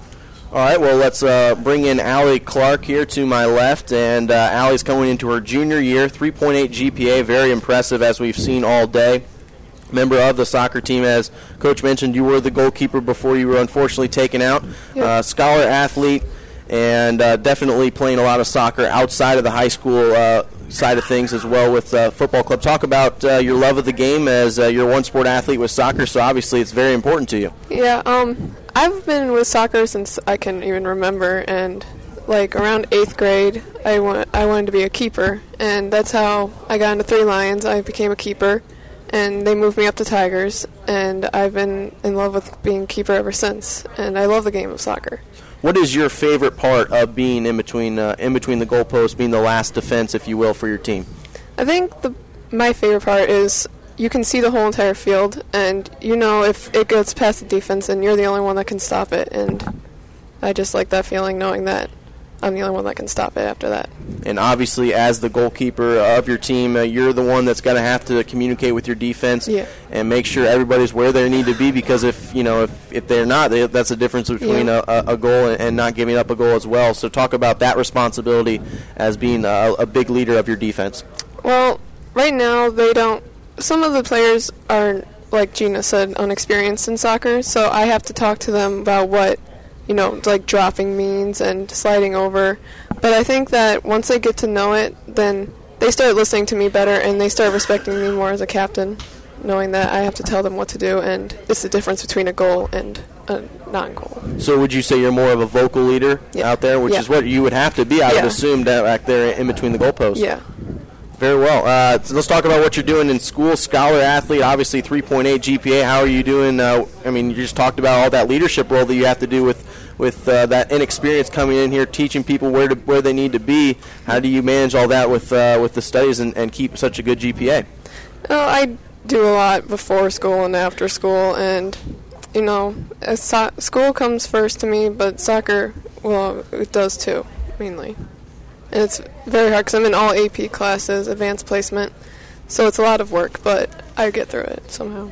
When you look at this Duneland Athletic Conference, obviously we've been talking about it. We could pretty much do an entire 8-hour show on the Duneland Athletic Conference. It seems like, because it's just that good. What are some of the teams, some of the players and girls in those schools that maybe you love to play against, or you have that special relationship with? My favorite is to play against Chesterton, because I just know all the girls from club teams and stuff, and they're my favorite because we're their rivals, and we're always expected to be a blowout game, but we like showing them that it's not always a blowout and the underdog can come back. Very well. We broadcast a number of games, and there was just so many times where it could have gone either way. It was a flip of the coin until just that late goal after that, which is got to be very stressful for you as a goalkeeper when it's in those close situations. Yeah, it's tough knowing that you could win, but just one goal can be a difference. All right, Coach, we'll bring you back in here. Looking at some of these key players coming back here with Carrie, Alexis, Isabel, obviously Allie to my left. Some of these girls coming back. Who are maybe someone that you're more excited about? Are there anyone that's maybe surprised you a little bit in this offseason so far? Well, we're kind of still trying to find the right spot for some of these players. Last year we were pretty much playing a lot of defense in some of the games. Isabel is one of them that we can put anywhere. She was one of the players that just has tremendous speed and is pretty exciting, with the combination of her and Alexis up top. At the end of last season, we kind of made some teams step back and respect us a little bit. So I'm pretty excited about having other players with speed and be able to put her, in several different roles on the field depending on who our opponent is. So she's one of them. Carrie's always good. Carrie will play anywhere. She's one of the captains. Tough girl. She'll carry the ball forward. She'll do whatever it takes. And just looking at this Duneland Athletic Conference, what are you going to have to do this year to be at the top of those standings? Well, one of the things I came in on this team last year, so one of the things, my goal was just to win a few games last year, and this year we told the girls, you got to play for each other. You're not playing for me. You guys got to take ownership of this team. You're not playing for me. You're not playing for your parents. You're playing for each other. So, they're kind of getting excited about all of that and putting it all together. After those games last year against Valpo and Chesterton, I'm sorry, they saw what they could do. I mean, we were playing the team Chesterton hadn't been defeated yet, and we held them 0-0 to well into the second half, and they saw what they could do. So now we're going to build upon that this year and just take one game at a time. Well, that first game that you got to take is on August 19th against Maryville at home. Best of luck this year, Coach, and thank you very much for joining us here tonight. Thank you. That was the Portage Girls High School team joining us here in Maryville, Indiana. I want to thank them for their time, as we also want to thank some of our sponsors, which includes Calumet College of St. Joseph, which has the lowest tuition of any private college in Indiana. It offers traditional programs with flexible class schedules, accelerated programs to help adults earn their bachelor's degree in as little as 12 months, and master's programs specifically designed for working adults. Some classes are offered at the University Center in Portage. Make CCSJ your university of choice. For more information, call 219-473-4215 or check them out on the website at www.ccsj.edu. And with that, I'm actually going to hand the headset back over to the Hall of Famer, Mike Knezovich. So, Mike. Great job, Adam. Appreciate that very much. We're going to bring on Jason Conway, and the girls team from Chesterton High School is going to join us here on the preseason soccer show. And we want to thank Winey Insurance Agency for their terrific corporate partnership with us here with the Chesterton High School soccer program. And if I can find their ad, I can also give them some kudos here. It's buried here. Our friends at the Winey Insurance Agency have been serving Northwest Indiana's insurance needs since 1980. They're a family-owned and operated business, and Winey Insurance offers coverage for auto, health, life, business, and more. They're conveniently located at 762 South Calumet Road in Chesterton, and the region's #1 leader in friendly and prompt service. Call Winey Insurance today at 219-926-3431. That's 219-926-3431. You can visit them on the web at wineyinsurance.com. And Jason Conway, the new head coach at the Chesterton Golden Trojans, is going to join us. And, Coach, congratulations on the appointment. And how are things going for you so far in the early going with the girls' team? So far, so good. The girls have been working really hard. We get into practice. We work on quite a bit, and they are more than willing to work hard at practice and do what they can to get better.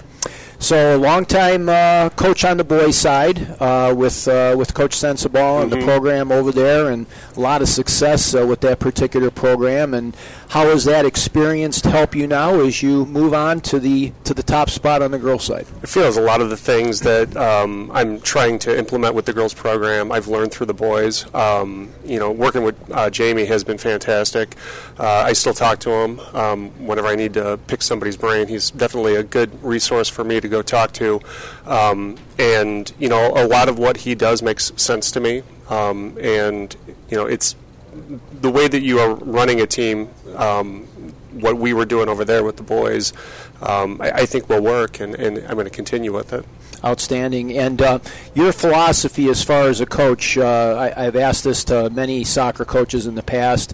Do you have a particular formation or style that you adhere to and try to get your players to adjust to that and plug them in, or are you looking more at the total skill sets of the players and then adapting them to whatever formation or play you want to do? I think it's got to start with the players that you have, look at the players that you have, and then go with formations from there. It's easy to fall back into a 4-4-2 because it's something that's pretty basic, easy to run. The kids understand it because it's one of the first formations that they end up running. But, we're not necessarily tied to running any one formation. We'll take a look at what we have in terms of our personnel, and then we'll, change and do what we need to do in order to put the best team on the field and get the most out of the girls. How difficult is it from a time management standpoint? You're a teacher, you teach at the middle school, you teach 4th grade, and putting together that curriculum and then moving on to the soccer field with practice and the responsibilities there, and dealing with us media types and everything that goes on after games. How difficult? Well, you probably don't even know that yet, right? That's what I'm thinking as well. Is I don't know what I'm getting myself into, but that's okay because with this comes responsibilities. There's different things that I'm gonna have to take on new roles. In terms of the teaching aspect, I've been doing 4th grade at Liberty Elementary now for I think it's 6 years.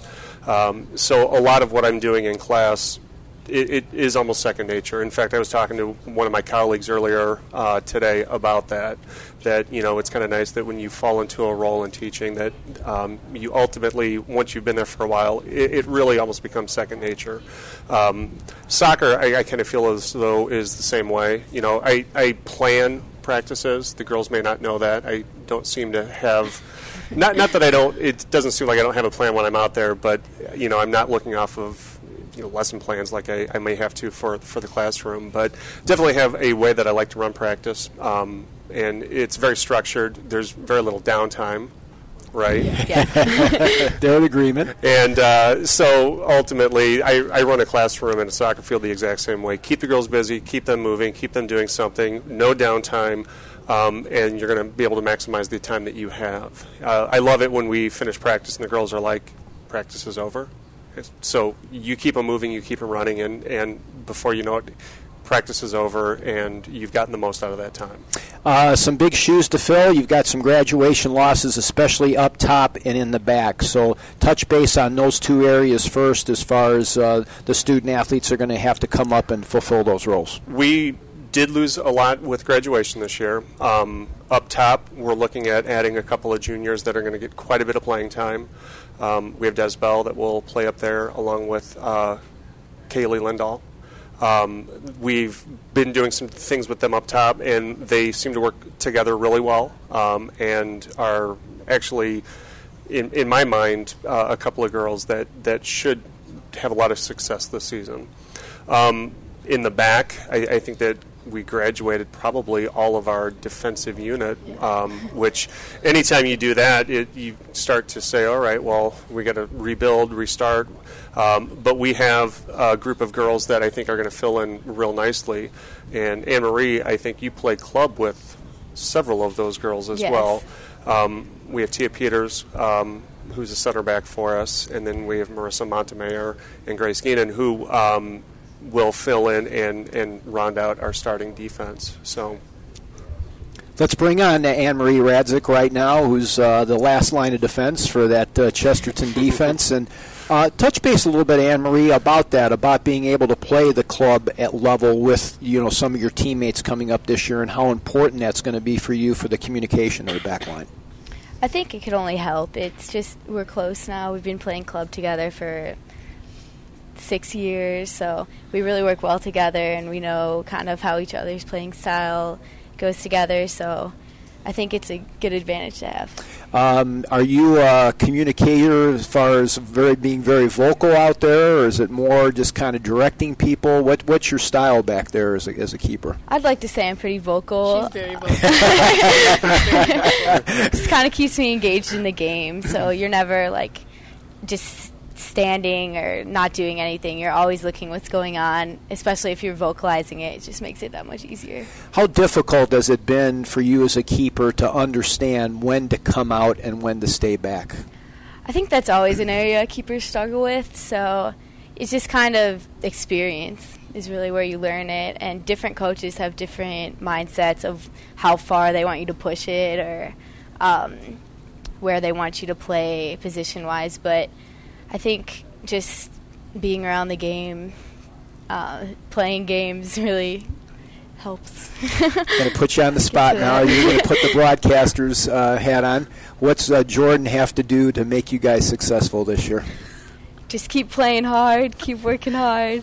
Just keep making the crosses and the good runs that she's been doing. Well, Jordan, most improved in basketball, multiple sport athlete. How does playing basketball and softball help you with soccer? Basketball, it takes a lot of communication as well as soccer, and so that helps me like during soccer season. And not many of the girls who play soccer also play like soccer or basketball or softball with me. So that's kind of, I don't know, like I don't know. I enjoy playing soccer the most because of like the bond that we all make together, and that's really like imperative for like a good team to be successful. Does coach have you penciled in a particular spot right now, or are you going to be more of a versatile player going from up top to the middle? Or I normally play outside left mid, but I'm okay with playing defense, and I've been doing some of that this summer as well. So I can go play anywhere. I know Coach likes that versatility, that's for sure, no doubt about that. What kind of adjustments do you have to make, both not only physically as far as what you have to do, but also from a mental aspect as well? Going back on the defensive end of things. Well, for defense, you're like the last line before the goalie. So you have to make sure nothing gets past you, or you're leaving your goalie by themselves with 3 or 4 other girls coming at her. And then on midfield, you have to make sure to come back on defense to also help out with the defenders. So there's not really much change in like my thought process of like keeping the ball in front of me, not letting it get behind me. Other than that, it's pretty much the same. Well, Coach, you had 2 great student athletes here, both doing a great job, not only on the field and in the classroom. And how do you see the DAC shaping up? It's always a meat grinder each and every year. And then, of course, Chesterton always plays a very difficult non-conference schedule as well. Yeah, the DAC is a tough conference. You know, every school in that conference is going to be a good soccer team. Northwest Indiana is a super rich soccer area.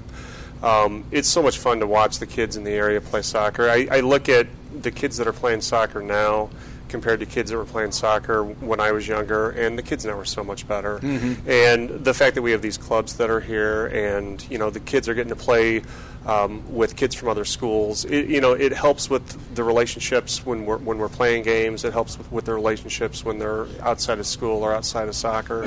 It's just a lot of fun to watch them play. DAC is going to be a good conference. I think it always will be, just because the girls are playing soccer.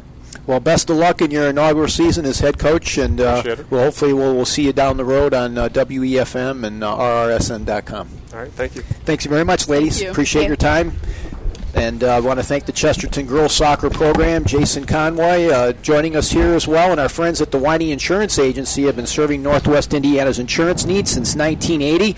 They're a family-owned and operated business, and Winey Insurance offers coverage for auto, health, life, business, and more. Conveniently located at 762 South Calumet Road in Chesterton, Winey Insurance is the region's #1 leader in friendly and prompt service. Call Winey Insurance today at 219-926-3431.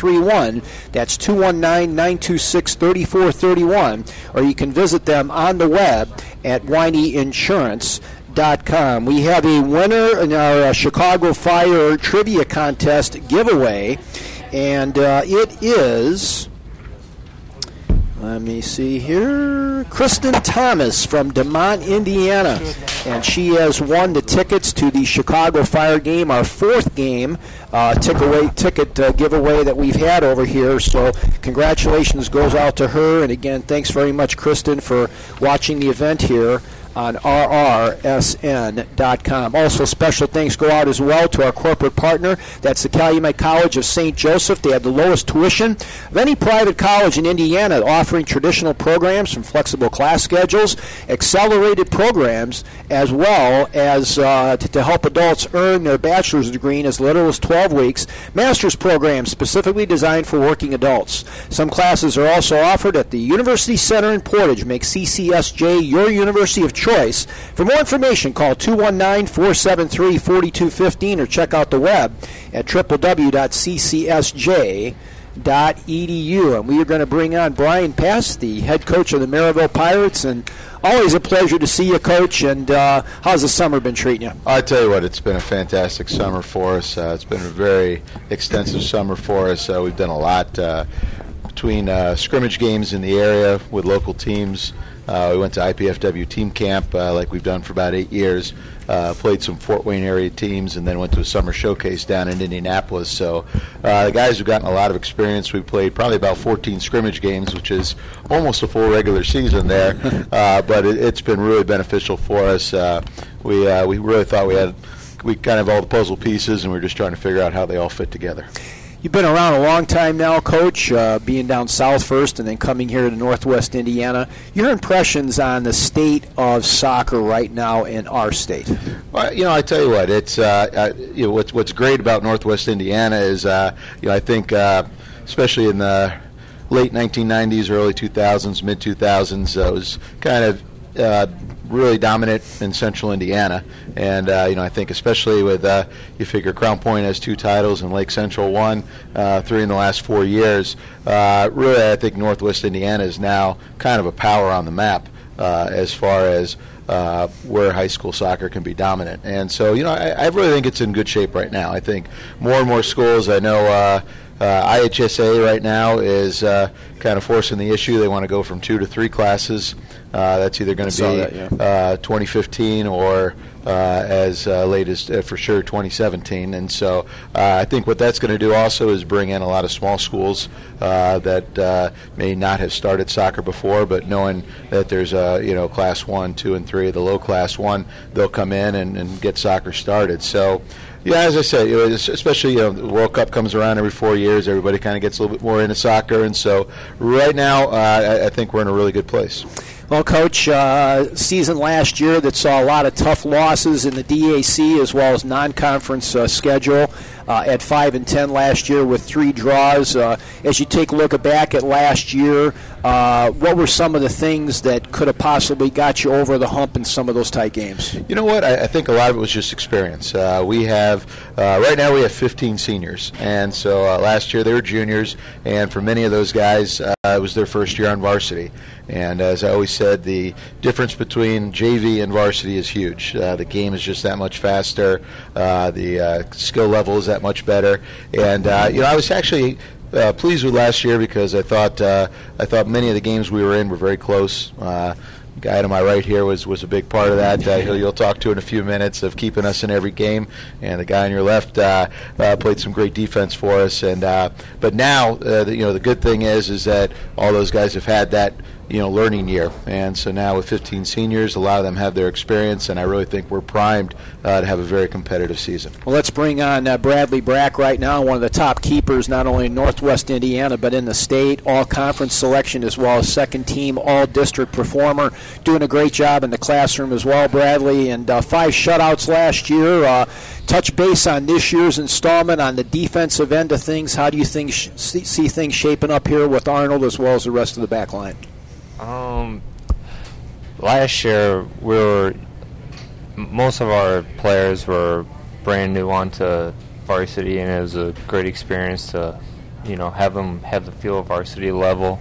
This year, now everyone is a senior, at least 15 of them. But now we have experience, and hopefully, we've been together for many long time. We started back when we were small. We play at Hidden Lake. We play everywhere, and we have great experience, and hopefully we could, win some games this year. How difficult is it as a keeper to learn the different things you have to learn back there? There's obviously when to come out, when to stay back, when to help your other quartet back there to handle the ball as you get some spacing and move up the field. There's just a myriad of different things. When to communicate, when to keep quiet. There's a lot of different things that last line of defense has to do. So how difficult has that been for you to learn each phases of the game? It's very typical. Coach Pass, he told me since freshman year I got to be a lot louder out there. And, over the years I've been trying to be louder. But overall, I came a long way since I was small. And with my coach Olenek, who's our goalie coach, and he told me a lot of things that I didn't know about being a goalie, and I just came a long way, and now looking at I am, last year I made second all district and all conference, which it's a big boost to me. So looking forward to this season, even being better. Congratulations to you, no doubt about that, Bradley. And we're going to bring on Arnold Sanchez now as well, and he also is a part of that defensive core for this Pirate Ball Club. And calculus, AP Lit, and Comp, 3.55 GPA. How do you balance all the expectation that this guy has on you with what your teachers are expecting for you in the classroom? It really just takes a lot of determination and really finding the time to actually study and to keep going to the practices. And it's not, you have to give all you have in every practice, not just kind of jog around, but you actually have to, motivate yourself to want to practice and as well in your studying. And I think that's really how I've been able to balance it both. How much easier does it make your job when you got a guy back there like that between the pipes? Oh, much easier, because it's not only just knowing that he's back there, to save you in case one of your defenders make an error, but also knowing that he can tell you what to do because he sees so much wider of the field, and he knows. He has his IQ. He has a lot of soccer IQ, and he really has become a lot louder, a lot more talkative towards the team, and he really tells the defense how to run. How's the defense been working together? You've had some graduation there, but you got a couple of kids coming back with yourself. And does Coach have you? Is he got you penciled in for sure in the middle? Is he going to have you fullback, moving back and forth? What's the plan there? At the moment, I play a stopper, but I used to play an outside defense towards the outside, and I can also come back and play sweeper too. So basically, whenever coach just needs me to switch and he needs to take a guy out or something, I don't really need to come off the field. I just, switch back, and I know how to react towards those switches. And I think that, with a little more experience, I could also play more of a defensive mid as well, because I've learned how to pass the ball around a lot more and get long passes and know how to communicate with the team as a whole. What's it like to play soccer in the Dumoulin Athletic Conference and also you're down at the Hoosier Cup down in Bloomington. You got to deal with West Lafayette coming up. You got Munster on the road. It doesn't seem like you guys ever have a day off. Yeah, it really doesn't. And I think it's really good that we play a lot of teams from different places, not just locally, because you really don't know what to expect. You can read all your statistics and read up on different teams, but it really comes down to giving it your all every game, no matter where they come from, if it's local or down south in the Hoosier Cup in Indianapolis. And, Coach, you got to be really excited about this group of kids now, having 15 kids that have gone through the program at the same time and now get an opportunity to really make a statement as seniors. Well, I told them at the start of the summer that we've been working to this point, for 3 years. I really like this group, and I tentatively say it before anyone jumps on me, but they're very, very, very similar to that group that went down to state back-to-back years. Now, talent-wise, of course, it might be a little different, but as far as unification and all getting along, there's 15 seniors, and there are no cliques. They all get around. Today we had practice. We went to lunch as a group. They went over to one of the guys. We have two twins on the team. They're seniors. They have a pool there. All the guys were over there, swimming, and they all just get along, and I think that really translates onto the field. Mm-hmm. And that's why, as I said, I probably haven't been this excited for a season about 4 or 5 years now, and again, we love coming out to this event. This event is great. You do a fantastic job, as well as your whole staff, and to me this signifies the start of the season, and we're definitely ready, and as I said, I think it's going to be a great season, and hopefully for us we can be as competitive as we can, and maybe surprise a few teams along the way. Continued success, Brian. Hey, Mike, thanks so much. Appreciate it. Guys, thanks a lot for taking the time. Maryville Pirates joined us here, and we're coming up on the 7 o'clock hour. Just wanted to make an announcement that we are going to stop the stream here just for a couple minutes, so don't be alarmed. We need to do that for archiving purposes, and we'll be back for the final stretch here at Hallmark Sports Club on RSN.com.